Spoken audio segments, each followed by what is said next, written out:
Shubho Sandhya friends, hoping I am audible and visible.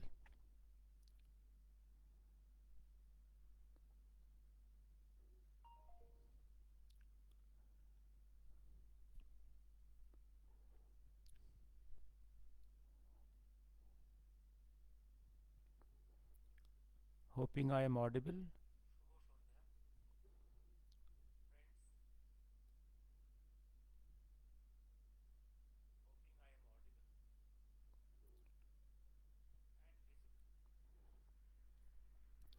আমি শুরু করছি।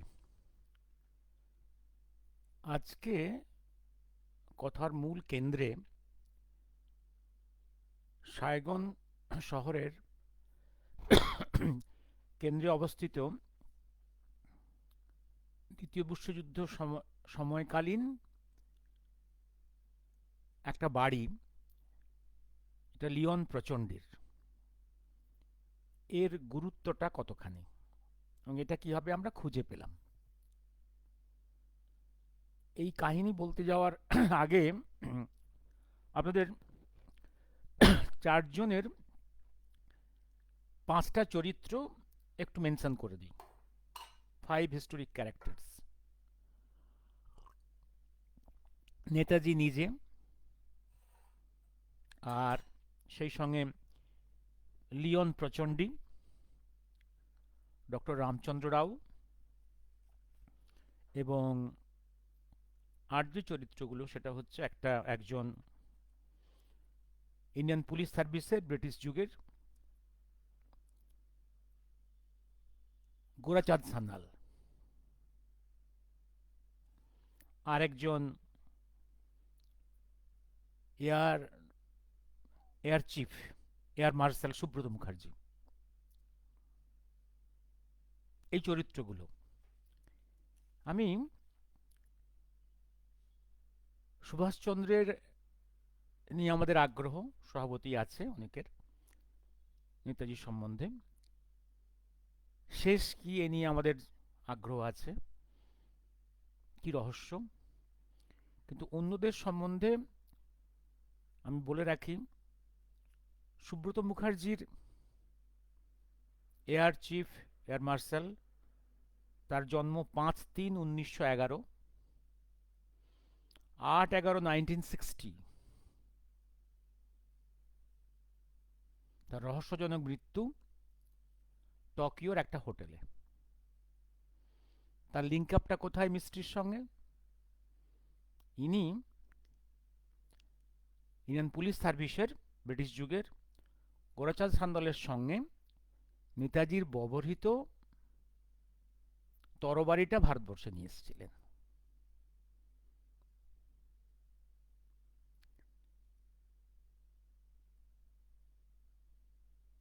তার এই রহস্যজনক মৃত্যু। আর গোরাচাঁদ সান্যালের কি হয়েছিল, তিনি একটা প্রেস মিটে এই কথাগুলো বলেছিলেন। আরও বলেছিলেন নেতাজির শেষ যাত্রা ফ্রম সিঙ্গাপুর প্লেনে নয়, সাবমেরিনে, এবং তার গলা কাটা দেহ একদম পাওয়া যায় তার নর্থ ক্যালকাটার বাড়িতে, গেটের সামনে রাস্তায়। বলে দেওয়া হয়েছিল নকশালরা বা কনসালরা তার গলা কেটেছে। কি করুণ পরিণতি। আর একজন ব্যক্তি doctor Ramachandra Rao. Doctor Ramachandra Rao originally, doctor Ramachandra রাওয়ের জন্ম সিঙ্গাপুরে, তার family from the Andhra Pradesh, birth in Singapore 1913, তারপর from Australia bachelor of MBBS degree, সে যুগে এমবি ছিল, bachelor degree in of the doctors, Then he went to Germany, where he got two postgraduate degrees from Germany Berlin Army Medical College. Then he joined army, German army. Then he was the deputy of the liaison office, which kept contacts in between Netaji and German government. তারপরে উনি যখন সাবমেরিনে করে Netaji from Germany to East Asia এসে গেলেন, সঙ্গে সেই submarine যাত্রী ছিলেন এবং দক্ষিণ পূর্ব এশিয়াতে উনি কাজ করেছেন নেতাজির ক্লোজ হিসেবে, sometimes as personal physician, sometimes as নেতাজির personal envoy to different governments in Southeast Asia. Those who recognize the PGI, Personal Government of Azad Hind, personal emissary, একদম টপ ডিপ্লোম্যাটিক অফিসার। এবং নেতাজির শেষ 15, 16, 17 এই সময়েও তিনি নেতাজির সঙ্গী, এবং তার যে ডিপোজিশন জাস্টিস খোসলা কমিশনে আগে আমি বলেছি, ডিসকাস করেছি, এবং তার কন্টেন্টটা যে প্রায় 35 page document deposition in justice Khosla commission, সেটা দিয়েছি, I opener. R Leone প্রচণ্ডী, Leone প্রচণ্ডীর জন্ম সিঙ্গাপুর, লিওন প্রচণ্ডীর জন্ম হচ্ছে যে ভারতে পন্ডিচেরিতে। লিওন প্রচণ্ডীর জন্ম পন্ডিচেরিতে, লিওন প্রচণ্ডী জন্ম 1/5/1901, মৃত্যু 1968 ইন ইন্ডিয়া। লিওন প্রচণ্ডী জন্ম পন্ডিচেরিতে, সেই সময় পন্ডিচেরি ভারতের পন্ডিচেরি এবং একদম পূর্ব এশিয়ার, দক্ষিণ পূর্ব এশিয়ার একটা বিশাল অঞ্চল, যেটা এখন Laos, Cambodia, Vietnam, Indo China বলা হতো, under French, both Indo China and Pondicherry, যেমন আমাদের পন্ডিচেরি এবং Chandannagar was all French colonies. সেই সূত্রে পন্ডিচেরি থেকে উনি গিয়ে সাইগন, অর্থাৎ একদম দক্ষিণ অংশের সাইগন শহরে, ইন্দো চায়নার সব থেকে ইম্পর্ট্যান্ট ট্রেড সেন্টার, যেমন ইন্ডিয়ার যেমন বোম্বে, সেই ট্রেড সেন্টারে উনি ট্রেড শুরু করেন, বিকেম ভেরি রিচ। নেতাজি দক্ষিণ পূর্ব এশিয়া আসার পরে তার সমস্ত বাড়ি এবং সম্পদ তুলে দিয়েছিলেন নেতাজির আইএনের হাতে, প্রভিশনাল গভর্নমেন্ট আজাদ হিন্দের হাতে। তার সমস্ত সম্পদ স্যাক্রিফাইসড হয়েছিল for the war against British, for liberation of India. এবং তার সেই বাড়ি ছিল নেতাজির সাইগন অঞ্চলের হেডকোয়ার্টার। এটা তখন আমি আগে বুঝতে পারিনি, পরবর্তীকালে স্টেপ বাই স্টেপ বোঝা গেছে। আমি এই রহস্যে আসছি, কিন্তু এক্স্যাক্ট লোকেশনটা জানতাম না। এই চরিত্রগুলো পরপর ডিসকাস করব। আমি তার আগে ইয়েস, নেতাজি প্রেমী, yes, books are in the book fair, I will tell you subsequently. Okay, number 2, আমি এবার ইতিহাসটা আমি আস্তে আস্তে একটু দেখবেন আপনারা। অনেকে নেতাজি সম্বন্ধে তো বই অনেক আছে, প্রায় আজ বোধহয় এমনি আজ থেকে 20 বছর আগে হিসেব ছিল আমাদের এক সিনিয়র নেতাজি প্রেমীর, প্রায় 6000 বুকস আছে in the market in different languages on Netaji. এই 20-25 বছরে সেটা নিশ্চয়ই আরও কয়েক হাজার যোগ হয়েছে। যাই হোক, অনেকেই, অন্তত বাঙালি যারা, তারা একটা বই খুব বেশি পড়েছেন, সেটা হচ্ছে আমি সুভাষ বলছি। এই আমি সুভাষ বলছির থার্ড ভলিউমে দুটো ছবি আছে, দুটো ছবি আছে। এই দুটো ছবি থার্ড ভলিউমে অনেকে দেখেছেন হয়তো। এইটা একদম 60-এর দশকের, আমি একদম গোড়ার দিকে যখন বইটা চোখে আসে, আমার চোখে এটা তখন এটা স্ট্রাইক করে যে দুটো জিনিস দেখছি। হ্যাঁ, দুটো জিনিস, যে একটা ছবি হচ্ছে দেবনাথ দাস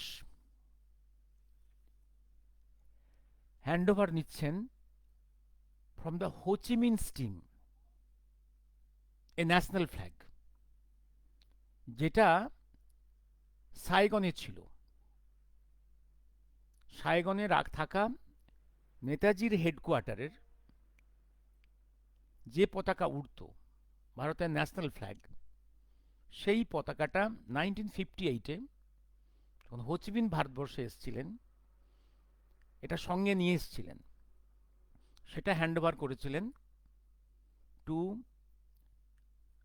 টু আমাদের টু আমাদের বলছি, হ্যাঁ, টু দেবনাথ দাস ইন ক্যালকাটা।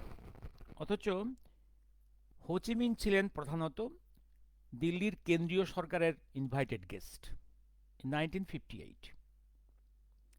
সেই handover of the national flag কেন দিল্লিতে না করে হোচিমিনের টিম করলো এটা কলকাতায় দেবনাথ দাসকে, এটা মাথার মধ্যে আমার ঘুরছিল। খুব সম্ভবত ডিপ্লোম্যাটিক প্লেনে হোচিমিন নেহেরুকে ডিস্টার্ব করতে চাননি। নেহেরুর কাছে তিনি অপ্রিয় হতে চাননি, কারণ such a thing, national flag from Saigon, নেতাজি's INS and PGI's headquarter, এইটা একটা অ্যালার্জি ছিল নেহেরুর। এইটা ফিল করেই তখন হোচিমিন ছিলেন নর্থ ভিয়েতনামের প্রেসিডেন্ট। উনি আর এটা নিয়ে উনি একদম সাবধানে দেবনাথ দাস, যিনি একসময় ছিলেন সাউথ ইস্ট এশিয়াতে ইন্ডিয়ান ইন্ডিপেন্ডেন্স লীগের অন্যতম কর্মকর্তা, নেতাজির মিনিস্ট্রিরও একদম মেম্বার, তার হাতেই হোচিমিন টিম এই ন্যাশনাল ফ্ল্যাগটা হ্যান্ডওভার করেছিল। তার কারণ Indo China again fell under the French army. Japan যখন পরাজিত হলো তারপরে আগস্টের মিডলের পরেই Indo China was initially for few centuries a French colony, then it was occupied in 1942 by Japanese. 45 অগাস্টের পরে এগেন জাপানিজদের পরাজয়ের পরে আবার ফ্রেঞ্চ আর্মি ওখানে রি এন্ট্রি নেয়, but they could not take entry into North Vietnam, যেখানে হোচিমিনের control ছিল, তার বাহিনীর কন্ট্রোল ছিল। তার আগে ডেফিনেটলি সাউথ ভিয়েতনাম থেকে হোচিমিনের টিম নেতাজির এই সাইগন হেডকোয়ার্টারের এই ফ্ল্যাগটা তাদের হাতে তারা সেফ জায়গায় নিয়ে চলে গেছিল। পরবর্তীকালে তিনি ভারতবর্ষে এসে কলকাতা শহরেই এইটা হ্যান্ডওভার করে যায় দেবনাথ দাসকে। That shows some link is there with the Ho Chi Minh. আমি ন্যাশনাল আর্কাইভসে যে যতগুলো ফাইলস দেখেছি, contacts of Subhas Chandra with the communist parties in Malaysia and Indo China, all this things, সেখানে ফাইলগুলোর কভারটা আছে, ভেতরের কন্টেন্টসগুলো নেই। এবার যাই হোক, আসছি আমি এইখানে। এইবার সেইখান থেকে মনটা আয় করছিল এবং সেখানে এই যে এখানে আরেকটা আছে পাশাপাশি, নেতাজির 17th অগাস্টের 1945, 17th অগাস্টে একটা ছবি আছে। 17th অগাস্ট 1945 ব্যাংকক ছবি, তারপরে সাইগনের একটা ছবি।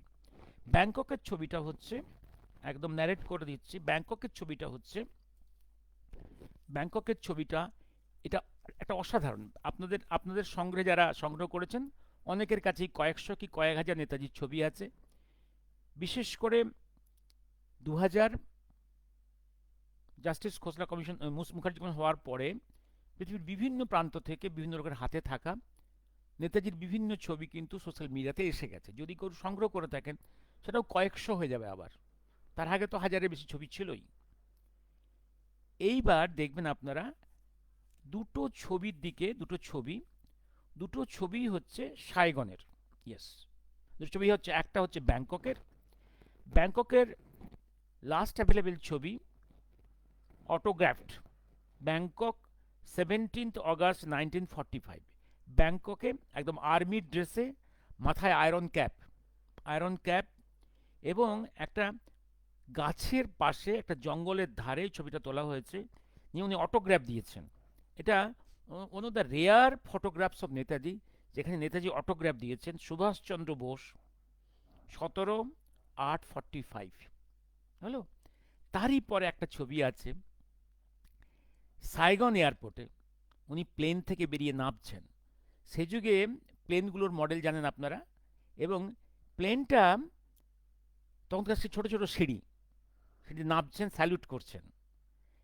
একদম পেছনে হচ্ছে প্লেনের গেটটা, সামনে ক্যামেরার দিকে তার মুখটা, নিচু মুখটা টুয়ার্ডস দ্য আর্থ, পৃথিবীর দিকে, কারণ খুব সাবধানে নামতে হতো, নাহলে পড়ে যেতে হতো। খুব সরু লোহার সিঁড়ি নিয়ে নামছেন, স্টেপ বাই স্টেপ নামছেন। একদম পায়ে গামবুট, মিলিটারি ড্রেস, মাথায় ক্যাপ, চশমা, একদম এই স্যালুট করে নামছেন। এই ছবি আমি কয়েকটা জায়গায় ডকুমেন্ট দেখছি, এই ছবিটা তার অটোগ্রাফ করা। এই এই ছবিগুলো এইভাবে রেকর্ড করে রাখলেন কেন, মানে প্রশ্ন জায়গা উচিত আপনাদের। এই প্রশ্নের জবাব আমি আগেও দিয়েছি, পরে দরকার হলে আবার দেব। আমি এবার আসছি, এবার এবার এবার আসছি, এবার এবার কোনখানে রহস্য। এবার জাস্টিস মুখার্জির সঙ্গে 5 বছর ধরে বিভিন্ন আর্গুমেন্টে, বিভিন্ন ফেজে, লাস্ট ফাইনাল আর্গুমেন্টের সময় একটা ফেজে এসে উনি বললেন, doctor Pal, I am happy with your arguments and documents that Netaji's plane did not crash, Netaji has not died. But আমাকে আমাকে আপনি বোঝান যে কীভাবে উনি এখান থেকে এসকেপ করলেন।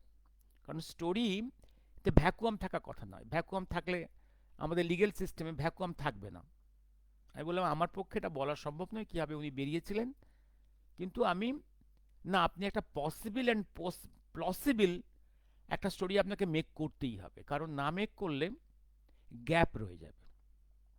তারপরে পরের দিন আমি অল অ্যাভেলেবেল ডকুমেন্টস থেকেই আমাকে ওটা ফ্রেম করতে হতো। আমি এটা পরের দিন একটা স্টোরি আমি একটা মেক করেছিলাম, mainly banking on Taiwan government's report on this issue. Taiwan government's মানে চিয়াং কাই শেক গভর্নমেন্ট 1956-এর যে ফাইলটা তৈরি করেছিল, যেটা ভারতবর্ষে কোনোদিনই গভর্নমেন্ট অফ ইন্ডিয়া ডিসক্লোজ করেনি, যদিও তাইওয়ান গভর্নমেন্ট দুটো কপি পাঠিয়েছিল গভর্নমেন্ট অফ ইন্ডিয়াকে 56-এই।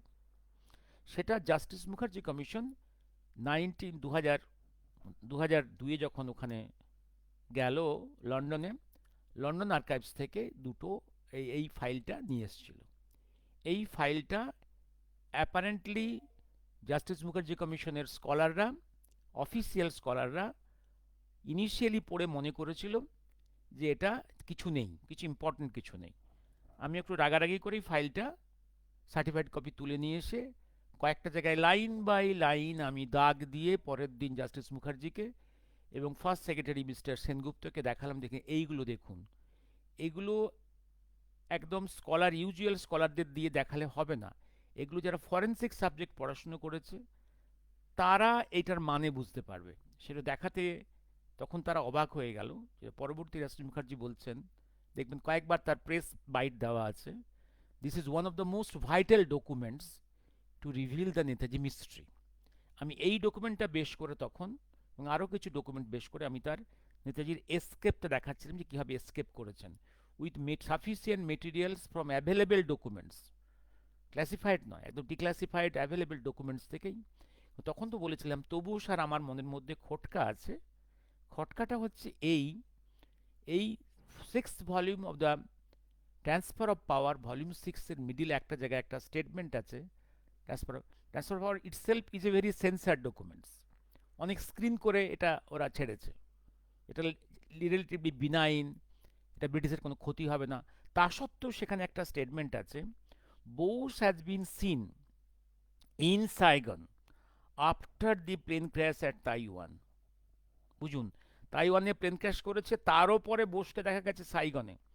এই যে ভয়ঙ্কর তথ্যটা, তার করবোরেশন পাচ্ছি অনেক পরে, আবার অনেক পরে, আমার পরে 2016 সালের পরে পাচ্ছি declassified files from the Calcutta files, যেগুলো ক্যালকাটা, যেগুলো ব্রিটিশ এর সময়কার আর্কাইভাল পেপার্সগুলো, ক্লাসিফাইড ফাইল যেগুলো ডিক্লাসিফাইড, সেখানে দেখছি যে দক্ষিণ পূর্ব এশিয়া থেকে একদম ওয়ার কারেসপন্ডেন্সরা এসে একজন শরৎ বোসকে কলকাতায় বলছে বোসকে তারা দেখেছে সাইগনে। এইগুলো দেখুন ডিক্লাসিফাইড ফাইলস, যেগুলো ক্যালকাটা ফাইলসে আছে এই কথাগুলো। এবার আমি ব্যাক করে যাচ্ছি এবার 2005-এর আমার আমার আমার আমার আমার আমার সওয়ালে উইথ জাস্টিস মুখার্জি। বললাম আমার কিন্তু স্যার এই জায়গাটা এখনো ঠোটকা রয়ে গেল, আমি কিন্তু এই জায়গাটা আমি ম্যাচ করাতে পারছি না। তাহলে কি আবার তাইওয়ান থেকে উনি ফিরে এসেছিলেন, ওখানে ড্রামাটা এনে? আমি বারে বারে একটা জিনিস বলি, স্যার দেখুন যাই ঘটে থাকুক না কেন, মেন ড্রামার টেক্সট লিখিত হয়েছে একদম ফিল্ড মার্শাল তেরাউচির হেডকোয়ার্টারে বসে, ড্রামা লেখা হয়েছে একদম সাইগন, এবং ম্যানুস্ক্রিপ্ট লেখা হয়েছে সাইগন এবং তেরাউচির হেডকোয়ার্টার দালাতে বসে, কিন্তু নাটকটা মঞ্চস্থ হয়েছে তাইওয়ানে। তাহলে কি তাইওয়ান থেকে উনি ব্যাক করে আবার সাইগন এসেছিলেন? এটা কেন? এটা তো ভেরি ডিফিকাল্ট ব্যাপার। এই জায়গাটা প্রশ্ন। তখন জাস্টিস মুখার্জি বলেছিলেন কিন্তু তোমার যে স্টোরিটা, এটা possible and plausible, let let us accept it now, I am happy with this story, ব্যাস এখানে। কিন্তু তারপরে আমার ওই দ্বন্দ্বটা মনের মধ্যে খুঁতখুত করেই ছিল যে এই জায়গাটা কি করে ম্যাচ করবো উইথ দ্য স্টোরি, যে Bose has been seen in Saigon after the plane crash and Taihoku. কারণ কারণ নেতাজির যে যাত্রাপথ যেটা ছিল, বহুবার যত ডকুমেন্টস দেখছি, উনি সিঙ্গাপুর থেকে উনি, আমি কখনো ম্যানিলা হয়ে ডাইরেক্টলি ডাইরেক্টলি জাপান টোকিওর পথে দেখিনি। যতবার দেখেছি আমরা, ওনার জার্নিটা ছিল Singapore to Bangkok, Bangkok to কখনো রেঙ্গুন, বা Bangkok to Saigon, Saigon to Taiwan, Taiwan to Tokyo.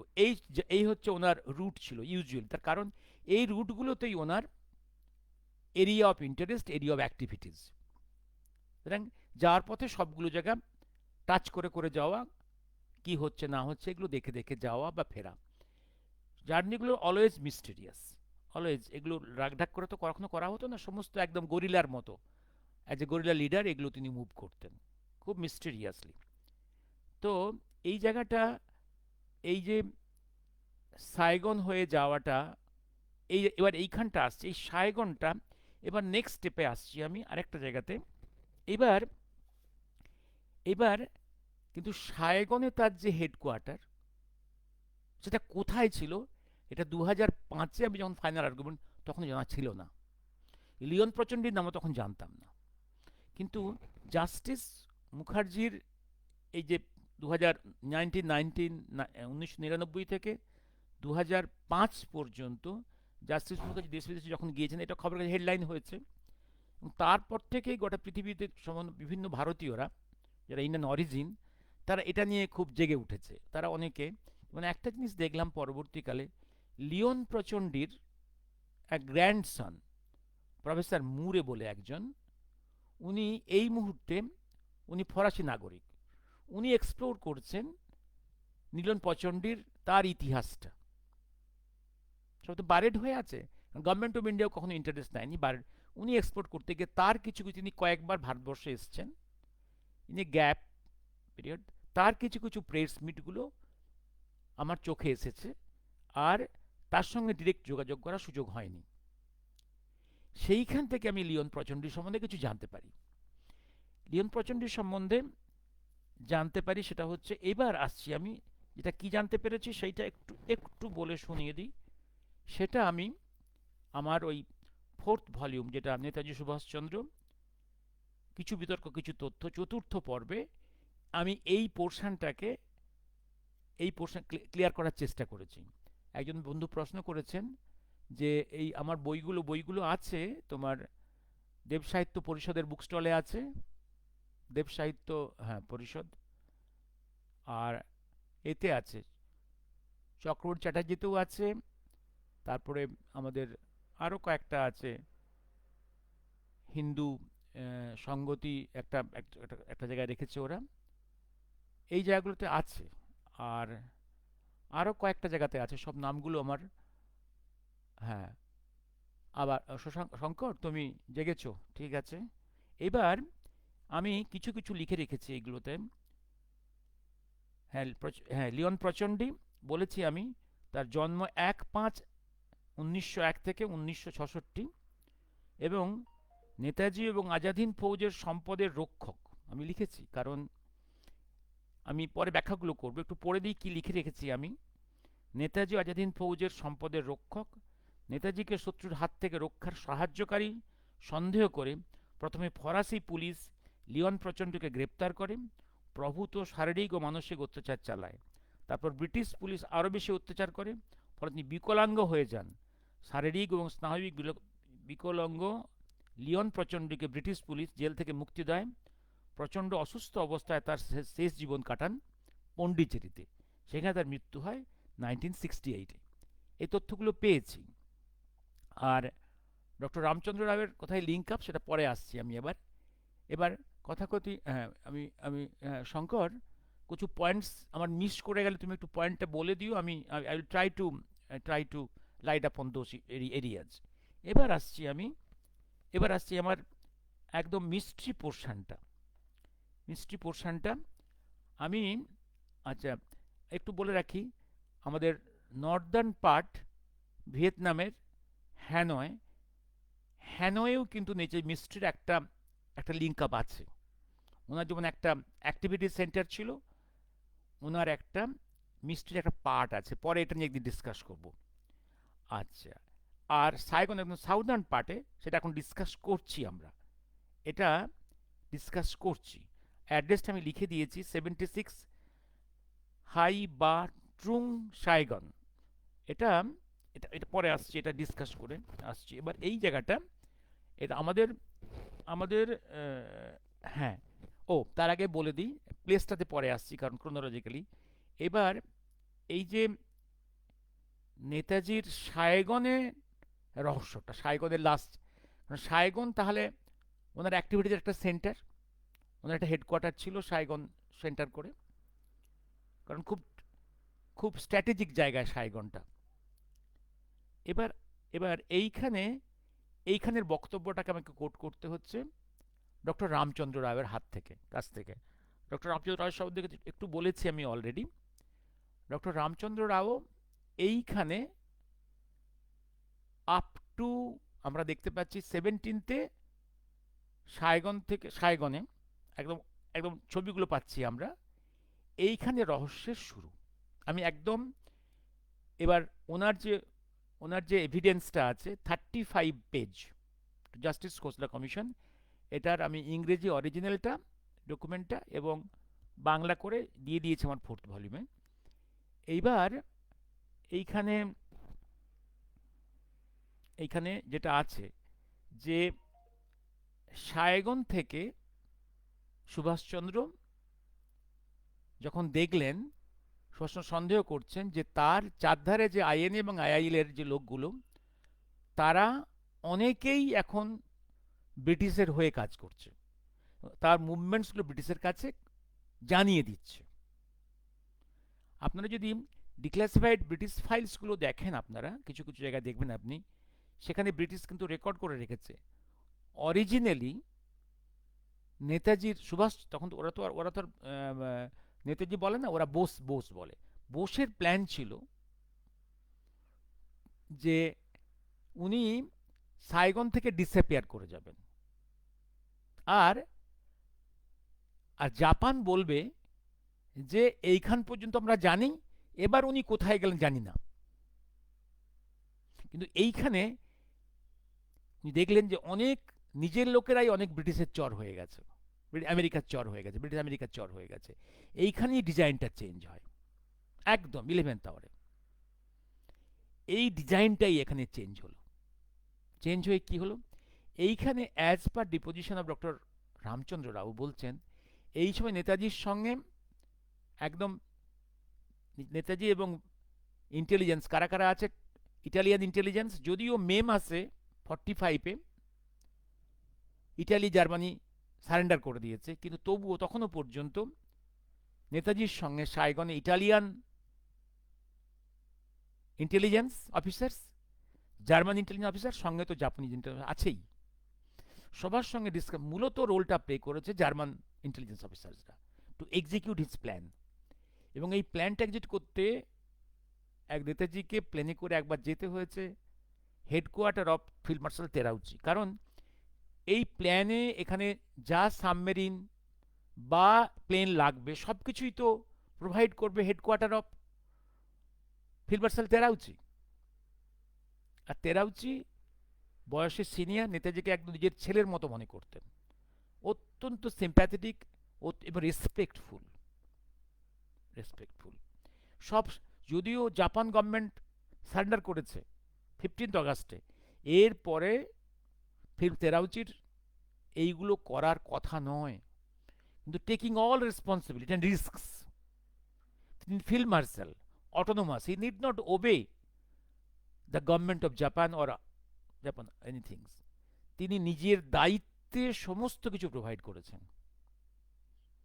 এখানে কি প্ল্যানটা হলো, প্ল্যানটা হলো নেতাজি একদম সবাইকে দেখিয়ে, সব আইআইএল আর জাপানি আদার অফিসার্স এবং আইএনের লোকেরা সবার সামনে থেকে তিনি প্লেনে টেক অফ করবেন।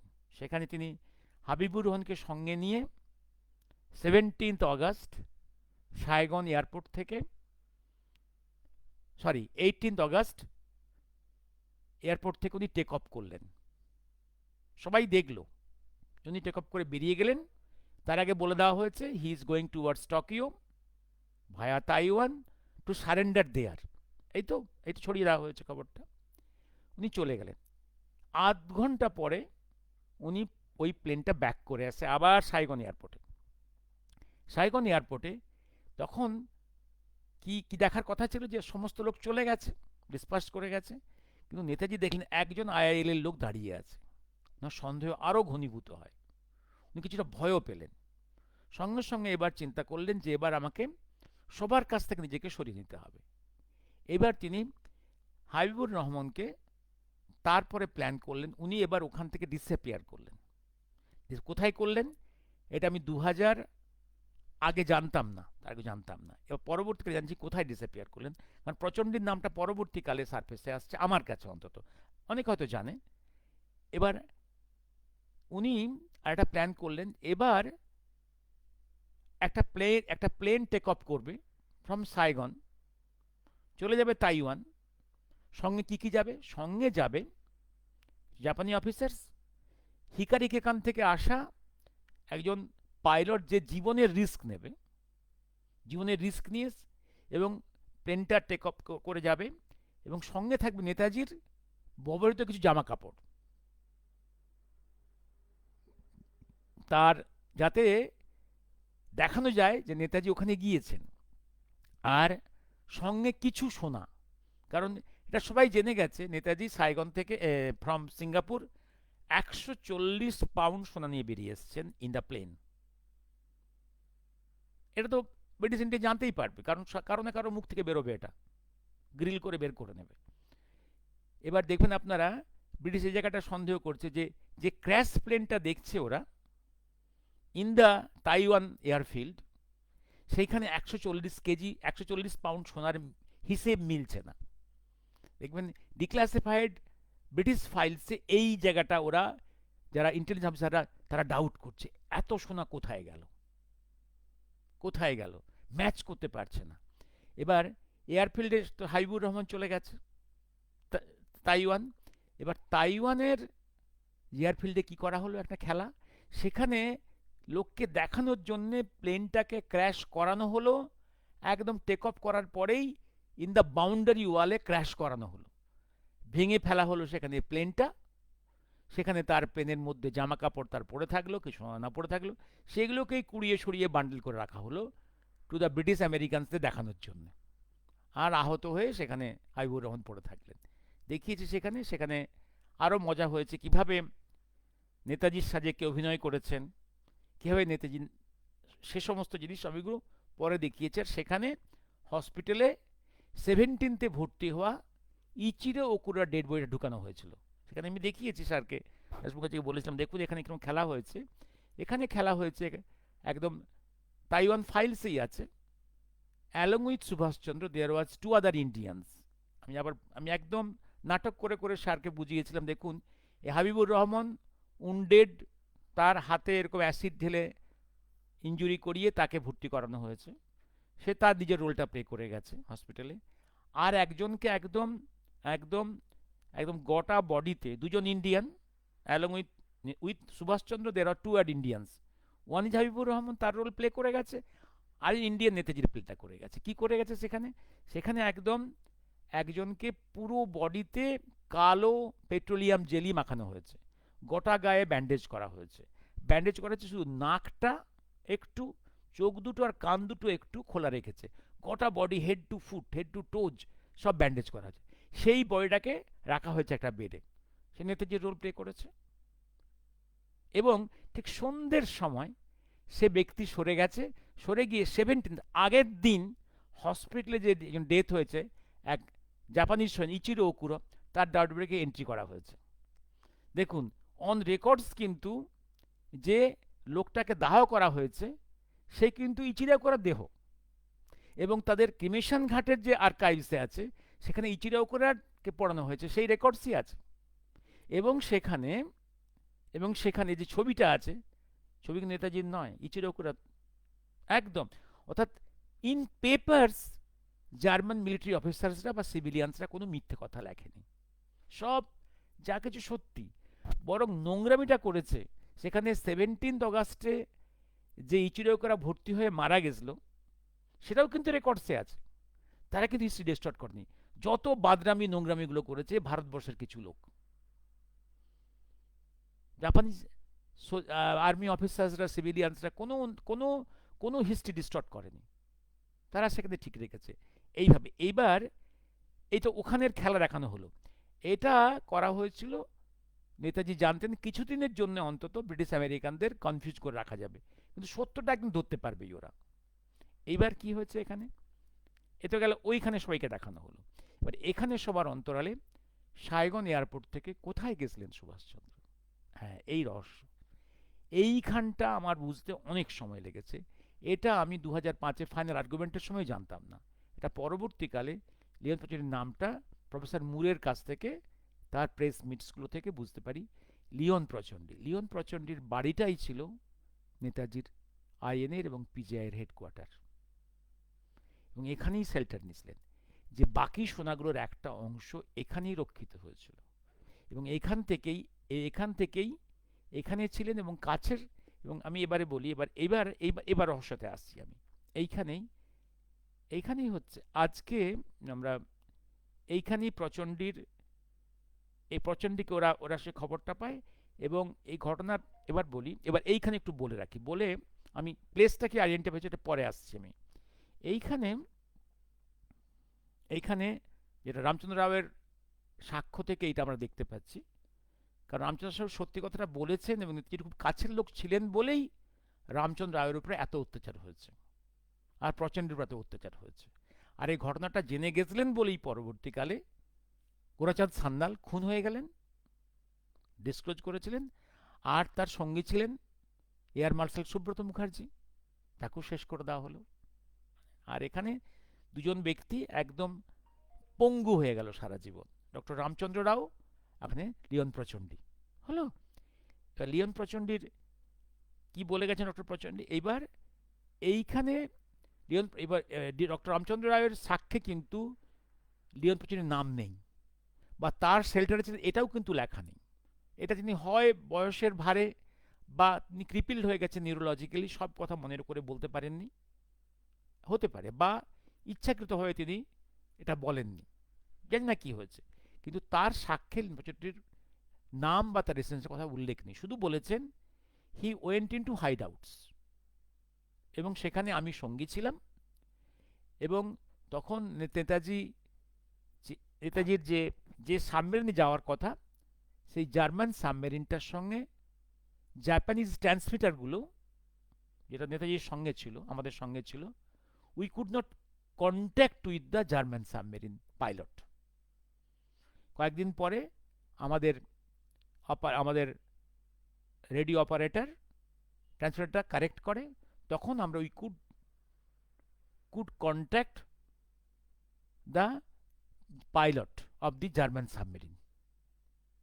এখানে এই যে কয়েকদিন আমাদের পাস করতে হয়েছে, এই সময়টাতেই ইউরোপিয়ান কারেসপন্ডেন্স, ওয়ার কারেসপন্ডেন্সরা নেতাজিকে দেখতে পায়, সেটাই তারা রিপোর্ট করেছে, সেটাই রেকর্ডসে আছে ট্রান্সফার অফ পাওয়ারে ভলিউম 6-এ। এবং তাদেরই মধ্যে একজন কলকাতায় এসে শরৎ বোসকে বলে গেছে, যেটা ডিক্লাসিফাইড ক্যালকাটা ফাইলসে আছে, যেটা হ্যালো, এগুলো ম্যাচ করে। এবার এবার এইখানে যখন সাবমেরিনকে কন্ট্যাক্ট করতে পারছেন না, বেরিয়ে যেতে পারছেন না, সুভাষচন্দ্র অত্যন্ত এক্সাইটেড, কখনো চোখে জল আসছে, অত্যন্ত কখনো কখনো একদম মোরোজড হয়ে যাচ্ছেন, এবং প্রেশারটা হু হু করে বাড়ছে।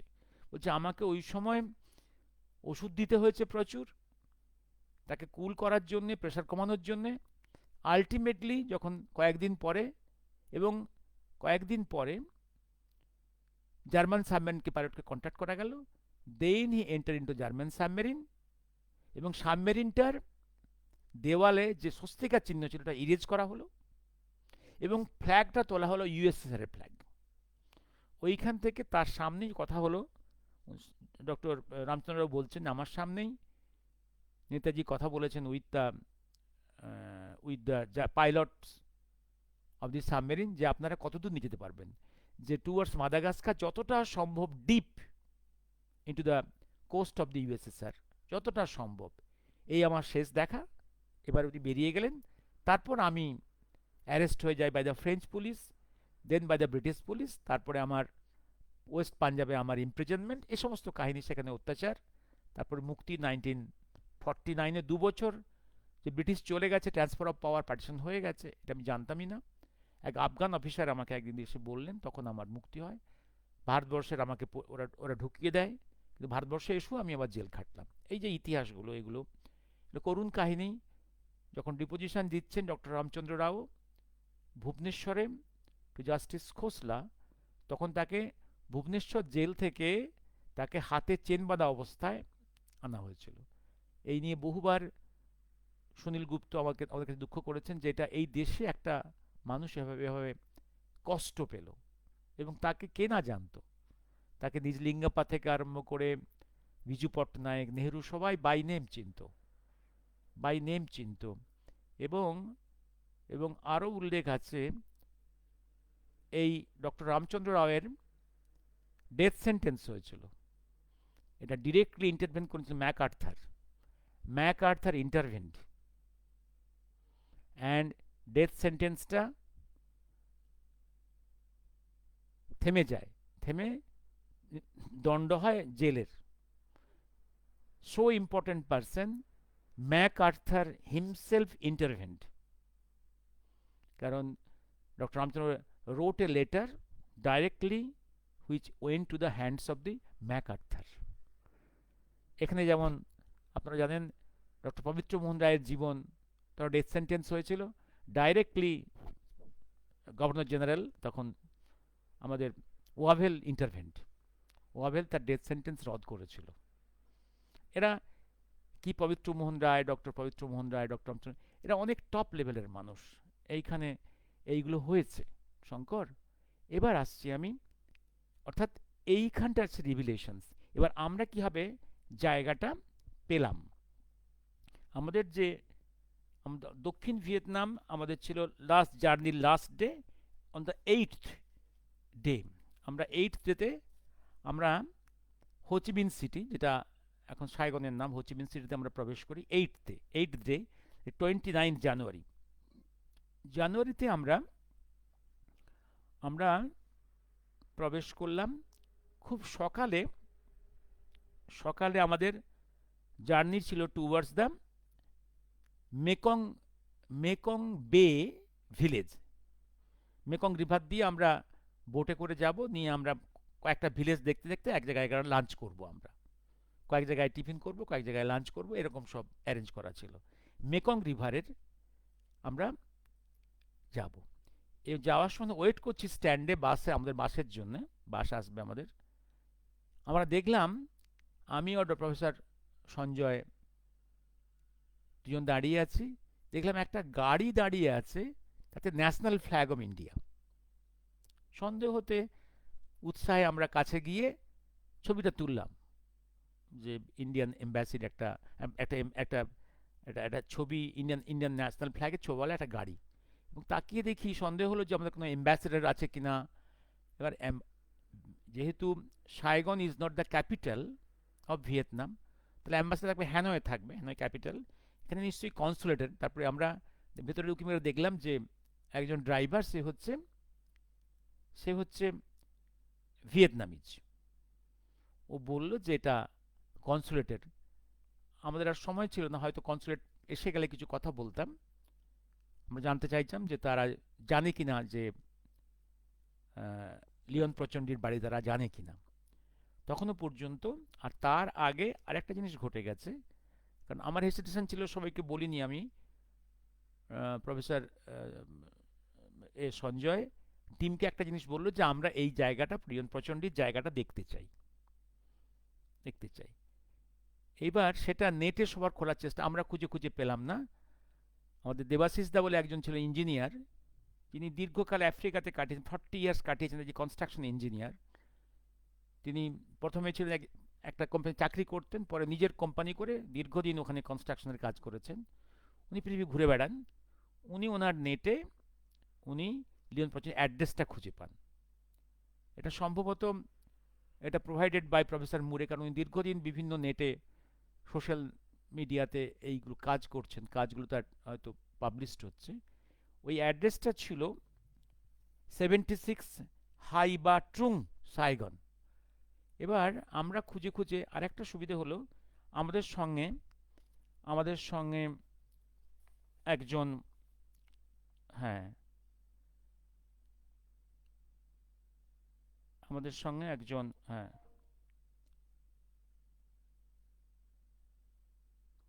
আমাদের সঙ্গে একজন ছিলেন, এক বোন, হ্যাঁ, দেবাশিস দা এই কাজটা করলো। আর আমাদের সঙ্গে ছিলেন doctor P Che Lin. Doctor P Che Lin, PK, doctor PK হচ্ছে আমার থেকে 7 বছরের জুনিয়র, মেডিকেল কলেজের ব্যাচ। হচ্ছে ডক্টর সঞ্জয়ের ক্লাসমেট। ও বর্ন ইন ইন্ডিয়া, যদিও বাবা মা চাইনিজ, ইন্ডিয়াতে দীর্ঘদিন ট্রেড করেছে। তাদের মেয়ে, তারা চাইনিজ ছিল, they could not get the Indian citizenship, but by birth right এই PK, doctor P Che Lin, এ he became Indian citizen. Medical college থেকে এমবিবিএস করেছে, তারপরে এমএস করেছে। এগুলো করে উনি দীর্ঘদিন আমাদের মেদিনীপুর ডিস্ট্রিক্টের দাসপুর পেছনে কেশপুরে একটা হেলথ সেন্টারে পোস্টিং ছিল। এগুলো সব পরিচয় হলো। এবং ন্যাচারালি সি গট ইন্টারেস্টেড। ও যেহেতু বিভিন্ন দেশ ঘুরে বেড়ায়, he could physically locate this position.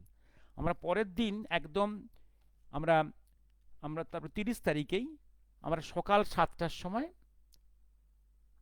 আমি, প্রফেসর সঞ্জয় এবং পিকে, that is doctor P Che Lin, এই মুহূর্তে ও ইউকের নাগরিক, আমরা 3জন চলে গেলাম একদম ওই জায়গাটা খুঁজে, ওই জায়গাটা উদ্ধার করলাম এবং ছবিগুলো কয়েকটা তুললাম। এবার দেখলাম আমরা এই যে 2 দিন আমরা সাইগন শহরে বিভিন্ন জায়গায় ঘুরেছি, দেখছি সেকেন্ড গেটওয়ারের সময়কার বাড়িগুলো প্র্যাকটিক্যালি নেই। কয়েকটা মাত্র হাতে গোনা বাড়ি আছে, দোতলা 3তলা লাল বাড়ি, সেকেন্ড গেটওয়ারের সময়কার। All others are destroyed, demolished and replaced by towering buildings, 30-40 তলা বিল্ডিংগুলো সব মাথা উঁচু করে দাঁড়িয়ে আছে, বড় বড়। এই জায়গাটা হচ্ছে একদম ওই যে সাইগন রিভারটা ঠিক সি লুপের মতো ওখানে করেছে। উপরে একটা বিশাল ব্রিজ, আর ঠিক অ্যাঙ্গেলটাতে দাঁড়িয়ে আছে আমাদের বে হোটেলটা। ওটাও বোধহয় 17 তলা বিল্ডিং, বে হোটেলটা। আর অন্য সব বিল্ডিং আরও উঁচু উঁচু। আর তারই একদম আমাদের ওই হোটেলটা এবং ব্রিজটার ঠিক মাঝখানে ওদের একজন মিলিটারি জেনারেলের একটা বিশাল towering statue in a circle, মানে একটা পার্কের মধ্যে, who saved Indo China from the hands of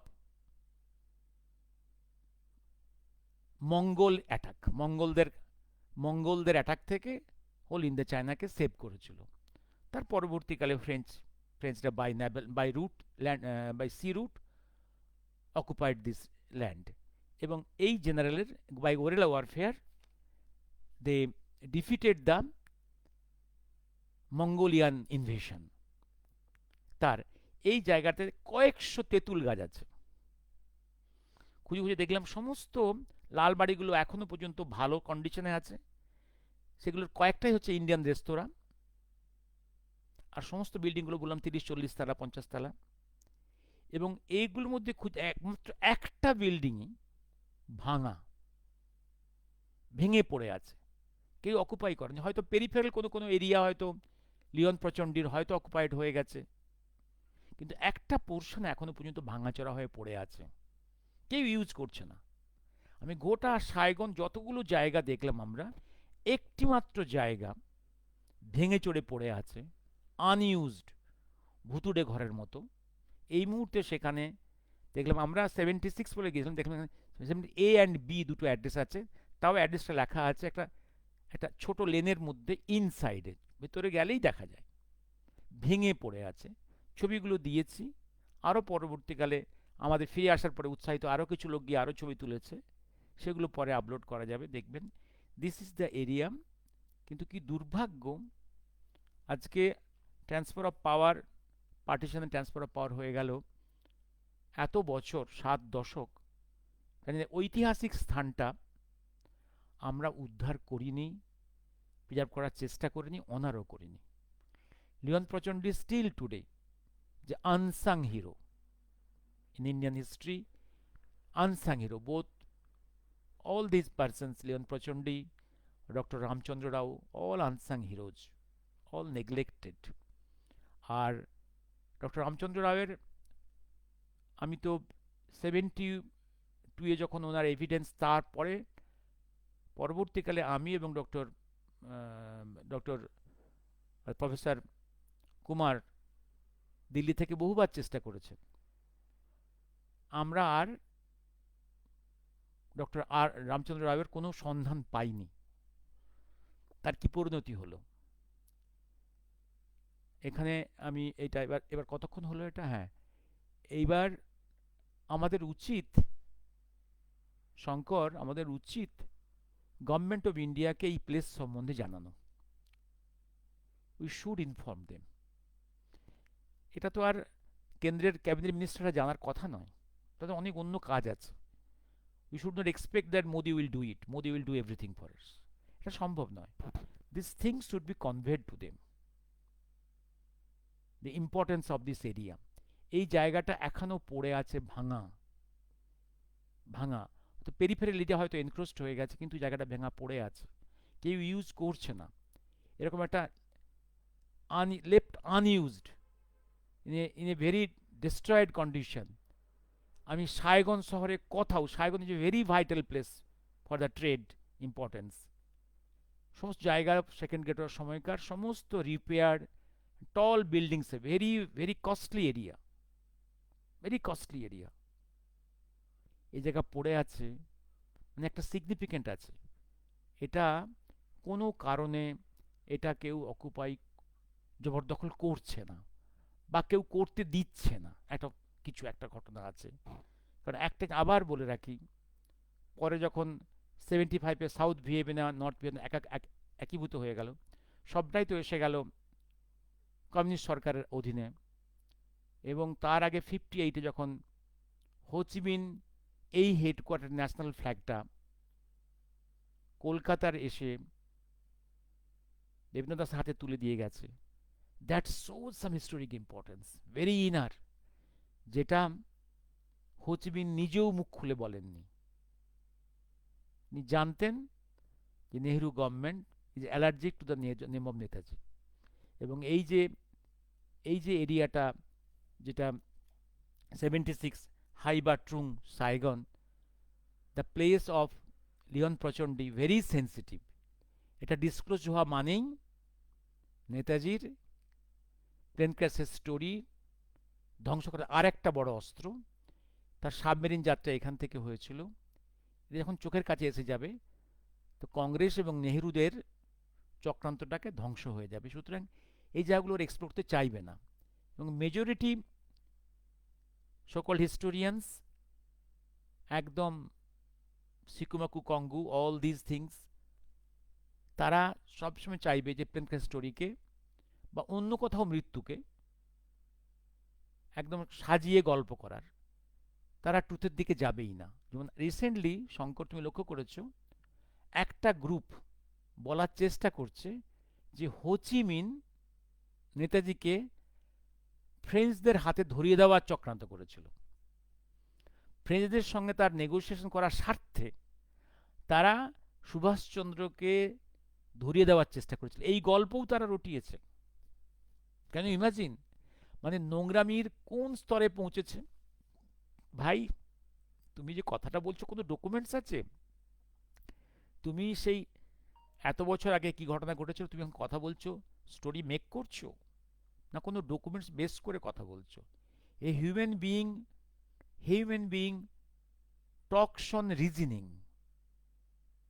Tux on documents, materials.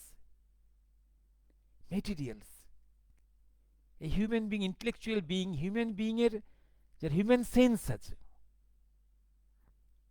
সে কথাগুলো গল্পগুলো রচনা করছে নিজেদের স্বার্থে ধান্দাবাজির জন্যে, without any materials in hand. যেমন কিছু লোক গল্প রচনা করেছিল রাশিয়ার সাইবেরিয়ার জেলখানায় তার মৃত্যু হয়েছে, মানে এছাড়া যেন শঙ্কর, আমি আর প্রফেসর কুমার কবার চেষ্টা করেছি, আমরা উই হ্যাভ ফেলড মিজারেবলি। আমরা ডক্টর রামচন্দ্র রায়ের সন্ধান আর পাইনি, ভুবনেশ্বর পর্যন্তই আমরা জানি যতটুকু, সেটা ওই এভিডেন্স থেকে আর সুনীলদার কাছ থেকে যতটুকু শুনেছি, এর পরে আর জানি না কি হয়েছে তার। তারও কি জেল অবস্থায় মৃত্যু হয়েছে না কি জানি না। শুনলে অবাক হয়ে যাবে, এই ভারতবর্ষের সরকার তাকে জেলে বন্দি করেছিল একটা ফলস কেসে। সে নাকি সাইকেল চুরি করেছিল। কার সাইকেল চুরির ফলস অভিযোগে তাকে জেলে রেখেছিল ফর ফর ইয়ার্স। কেন ইমাজিন, পশ্চিম বাংলায় যে কোনো ভালো মানুষকে, যে এই সরকারকে পছন্দ করে না, কিছু কথা বলে, তাকে ফলস কেসে ঝুলিয়ে দেয়, একাধিক ক্রিমিনাল ফলস কেসে ঝুলিয়ে দেয়। This is the character, this is the character. And those persons, those criminal gangs are ruling our states in some areas, and actually এক সময় বলতাম যে criminals are behind the rulers, backing the rulers. এখন দেখছি criminals themselves are ruling us, at least in Bengal. আর গোটা যেটা একটু বলে একটা সেন্টেন্সে শেষ করবো এবার, গোটা কম্বোডিয়া, ভিয়েতনাম, নর্থ, মিডল এবং সাউথে ভারতবর্ষের কালচার, হিস্ট্রি সম্বন্ধে যে রেসপেক্ট, তারা বন্দে মাতরম বলছে আমাদের দেখে, তারা তারা জয় জয় শ্রীরাম বলছে দেখে।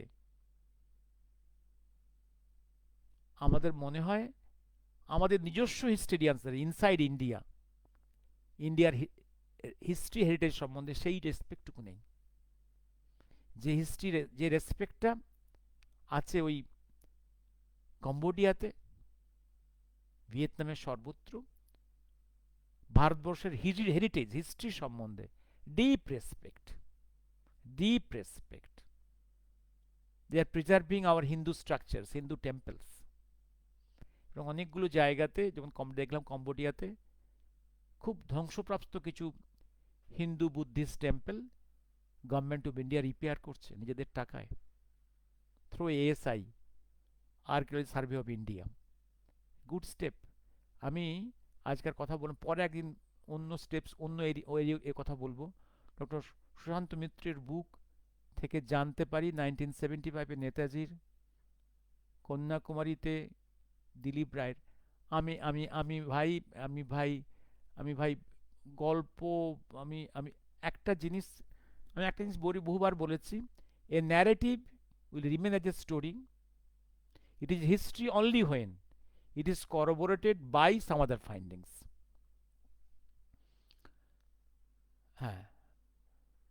Apparently the report came from French intelligence. Yes, এই জায়গাটা হচ্ছে কি, ফ্রেঞ্চ, আমি প্রফেসর মুরে যে কথাটা বলেছে, যে ওদের যে ফ্রেঞ্চ আর্কাইভস যেটা আছে, ওদের ডকুমেন্টসগুলো, ওদের ডিক্লাসিফিকেশন রুলস অনেক বেশি, আরও শক্ত। আমেরিকানরা অনেক অনেক নরম, 30 ইয়ার্স হয়ে গেলে সব ডিক্লাসিফাই করে দেয়। কিন্তু কি ব্রিটিশ, কি ইন্ডিয়া, ফ্রেঞ্চ আরও অনেক জটিল জায়গায় ইন্ডিয়া রিলেটেড ফাইলসগুলো ওরা 100 বছরের মধ্যে ওরা বলেছে ডিক্লাসিফাই করবে না। ফাইলসগুলো, যেখানে জায়গাটার নাম চন্দননগর, আমাদের চন্দননগরের নামেই ওদের একটা যে এরিয়া আছে প্যারিস থেকে দূরে একটা কোস্টাল এরিয়াতে, where they have preserved all this things. এবং এটা আমি পেয়েছি, আরেকটা খবর করবোরেট করছি, প্রফেসর সুকুমার সরকার, যিনি একসময় director general of the national archives of India ছিলেন, উনি আমাকে পার্সোনালি বলেছেন যে উনি যখন গেছিলেন ওরা মুখে বলেছে এই কথাগুলো, যে পেপারস আছে কিন্তু দেখতে দেয়নি, ওরা দেখতে দেয়নি ওই ওই এরিয়াতে যেগুলো আছে। Why could Ho Chi Minh want to have, এইটাই তো প্রশ্ন, তার অ্যারেস্ট করতে লাভটা কোথায়? শুধু তাই নয় শঙ্কর, আর একটা পয়েন্টস বলে রাখি, যেদিন মনে রেখো 15th August empire Hirohito declare defeat, surrender through his speech through Nippon radio Tokyo. তারও আগে 6 মাস ধরে Japan army trying to convey to the British American forces they want to surrender, তারা সারেন্ডার করার সুযোগ করে দেয়নি। তারা ওই অ্যাটম বোমাটা কবে ফেলা হবে তার জন্য ওয়েট করছিল, এই নোংরামিটা করার জন্য, ভয়ঙ্কর নৃশংস নোংরামি করার জন্য। এবং রিট্রিট করার সময় জাপানিজ আর্মি যেটা করেছে, কি বার্মা বলো, কি ফিলিপাইন্স বলো, সব জায়গাতেই, কি তোমার মালয়েশিয়া বলো, কি থাইল্যান্ড বলো, কি সব জায়গাতে, একদম ইভিন ইন্দো চায়না বলো, সব জায়গাতে করেছে কি, ওরা রিট্রিট করার সময় জাপানিজরা আনইউজড আর্মসগুলোকে লোকালদের হাতে তুলে দিয়ে গেছে। All unused arms of the Japanese, তাদের কর্তারা handed over to the hands of the local nationalist সব জায়গাতে, এবং বলে দিয়ে গেছে তোমরা এগুলো ব্যবহার করবে, কারণ যারা আসবে, আবার তো ব্রিটিশ আসবে, বার্মাতে আসবে, মালয়েশিয়াতে আসবে, ইন্দো চায়নায় আসবে, আবার সেই ফ্রেঞ্চ ফোর্স ঢুকবে, এটা নিয়ে ফাইট করো। এবং যে জন্যে আমি এবারে দেখছি হোল ভিয়েতনামে সব জায়গাতেই আমাদের ইন্টারপ্রেটার গাইডরা একটা জিনিস বলেছে, যে আমাদের শত্রু আমেরিকা এবং তার অ্যালাইড 6টা force, Japan is not our enemy, Japan is not. তো কারণটা ওরা জানে না, হয়তো জানে না বা বলছে না, কিন্তু আমি ব্যাকগ্রাউন্ডটা বলছি, এটা it is Japanese arms which the Vietcong force, that communist Vietnam guerrillas used against the French army and পরবর্তী আমেরিকান আর্মি ইউজ করেছে। এবং পরবর্তীকালে ওরা অবশ্য চায়না রাশিয়া থেকে কিছু অস্ত্র পেয়েছে। Initially the arms were the unused arms of the Japanese army, those who deliberately, planfully, and intentionally handed over to the local patriots. I'm advising them, keep them, use them against the incoming forces. একদম বার্মাতে আবার প্রবেশ করবে British, মালয়েশিয়াতে British প্রবেশ করে, Indo China আবার French force, তোমরা আবার অ্যাটাক করো, ওদেরকে এগুলো ইউজ করো এদের এগেনস্টে। জাপানিজরা ওদের কাছে কিন্তু শ্রদ্ধার পাত্র সেইখানে। সুতরাং হোচিমিনের ফোর্স জাপানিজ আর্মস পেয়েছে, এবং এইখানটাতে নেতাজির কি রোল আমি জানি না। মহাকাল পর্যায়ে অনেক কিছু জিনিস আছে, কিন্তু এবার এই যে গল্পগুলো যারা ছড়ায়, হোচিমিন কনস্পিরেসি করেছিল নিজের স্বার্থে সুভাষচন্দ্রকে ফ্রেঞ্চ ফোর্সে ধরিয়ে দেওয়ার জন্য, এটা একটা নোংরামি। ওই যেমন যে কিছু লোক নোংরামি করেছে, ডকুমেন্টসকে ডিস্টর্ট করে, নামগুলোকে চেঞ্জ করে নেতাজির বিয়ের গল্প ছড়িয়েছে। এখনো পর্যন্ত যেমন কিছু লোক ওই প্রেমকাসের মৃত্যুর গল্প বলে, কিছু লোক সাইবেরিয়াতে মৃত্যুর গল্প বলে, এই সমস্ত গল্প, এরা এরা এদের ধান্দাটা অন্য জায়গাতে। Shankar, Suharto Ho Chi Minh, including Suharto and Ho Chi Minh, Suharto নিয়ে পরে একদিন ডিসকাস করব। হ্যাঁ, রুদ্রজিৎ ভট্টাচার্যি ইন্টারভিউতে দেখলাম উনি একজনের মধ্যে এম.এ জেনেছেন, আর কে মিশ্র ও তার ওয়াইফ জানতেন 85-এর ডেড হয়নি, 13 সেপ্টেম্বরের রামভবন থেকে থার্ড রিনা সোম, এগুলো আগে ডিসকাস করেছি আমরা। কারণ ওনার আর্কেমিস্টের ছবিও আমি নিয়েছি বাড়িতে গিয়ে, আগেও কথা বলি, 2002-ও কথা বলেছি, পরেও কথা বলেছি, একদম পরেও কথা বলেছি, ছবি নিয়েছি, ওনার স্ত্রীর সঙ্গে কথা বলেছি কবার।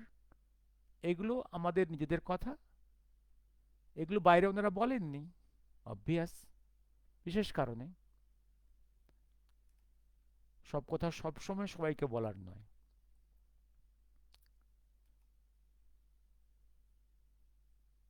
আমি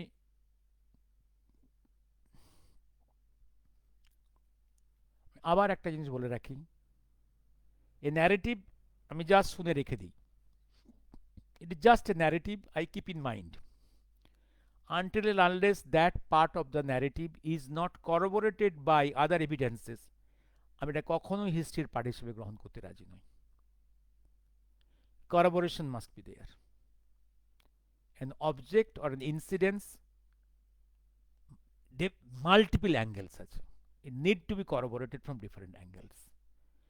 একজন রিভিউয়ার থাকবে এটা হতে পারে না, there must be many viewers from different angles. শুভরাত্রি।